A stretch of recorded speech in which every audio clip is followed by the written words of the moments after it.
We've had cosmic dissolution, and after the cosmic dissolution, the figure of Rudra appears. And in Rudra's shadow comes the dance of Kalaratri, the night of death, also known as Kali or Bhagavati. And within Kali is all of life, all of death, all of existence, all of non-existence. So we had a very vivid description of her dance in the last chapter. Rama asked, "Lord, when everything had been destroyed, how does she dance and with whom? And how could she have all those garlands and all the rest of it?" The garlands were of mountains and stars and everything. I answered this question originally when Rudra appeared. Where did Rudra come from? We've had cosmic dissolution.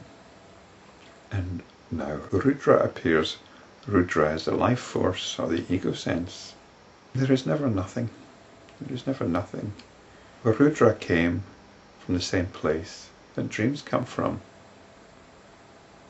Rudra comes from the same place that our whole experience of phenomenal existence comes from. But let's get Vasistha's reply. Vasistha replied, "O Rama, this was neither a male nor a female, nor did they dance. They were not of any such nature, nor did they have any such form. Only the eternal, infinite consciousness, which is the first cause and the cause of all causes, existed, as infinite, as peace, and as pervading everything by its mere appearance." So, in spite of Kali and Rudra's terrifying aspect, there is only peace pervading everything.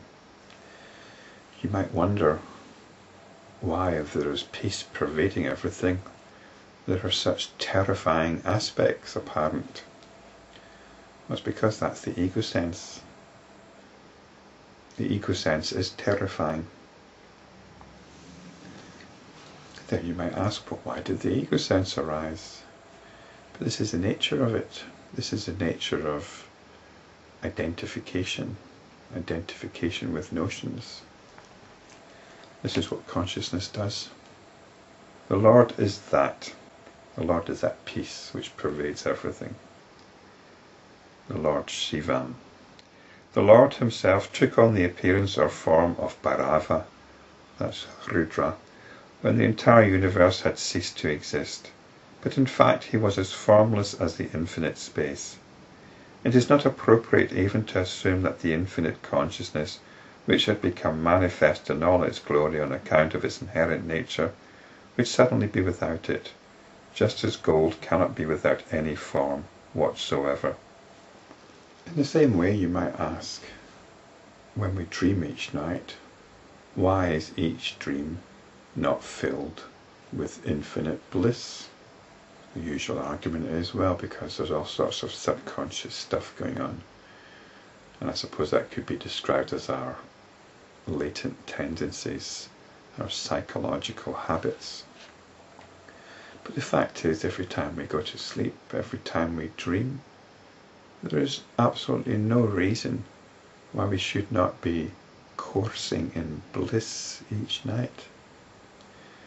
So, this is the same reason why Rudra appears, the terrifying figure of Rudra, and his shadow, his female shadow, Kalaratri. We get involved in the vision of Kalaratri, and we forget our blissful potential. So this is consciousness. How can consciousness remain without being conscious? Can you see gold without any form? How can anything remain without expressing its nature? How can sugarcane lose its sweetness? If it has lost its sweetness, it is no longer sugarcane, and its juice is not sweet. There cannot be nothing. If there is consciousness, which is awareness, let's call it awareness, then there has to be awareness of something. There can be awareness of awareness, but this can only be in contrast to being aware of something which arises within awareness. So, there has to be something. There has to be something which takes awareness away from itself. And this is the ego sense. When consciousness loses consciousness, it is no longer consciousness. Everything has to be what it is, and it is impossible to have it any other way. Hence that infinite consciousness is pure existence at all times, and it does not undergo any diminution. It shines by its own light, it has no beginning, nor middle, nor end, and it is omnipotent. That itself, at the end of a world cycle, appears as the space and the earth plane, etc., and seems to undergo natural calamities and wholesale destruction, though there is no reality in all these. Birth, death, maya, delusion, blindness, non-substantiality, substantiality, wisdom, bondage, liberation, good and evil, knowledge and ignorance, embodied and disembodied states, a moment and eternity, unsteadiness and firmness, you and I and the other, truth and falsehood, cleverness and foolishness, notions concerning time, space, action and matter, form, sight and related thought, actions springing from the intellect and the senses, and all the five elements by which everything is pervaded, all these are pure consciousness, which, without abandoning its nature, appears to be all these. Just as space seems to be cut up, though it is really not so cut up. So it's all happening. This is what happens. This is what happens in consciousness, and then consciousness forgets itself. But we can remember consciousness, but we cannot reject everything that happens within it. And consciousness does not get split up. Consider the space in a dream.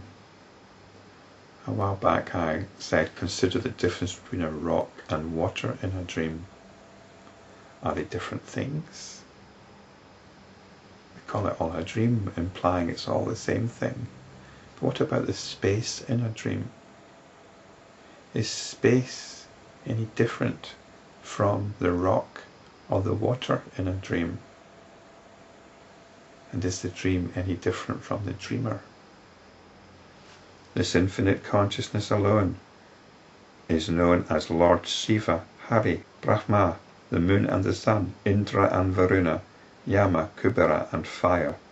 He who is enlightened, however, sees not the diversity, but the one infinite consciousness. We can call it dream, or we can call it void, but it's the one thing.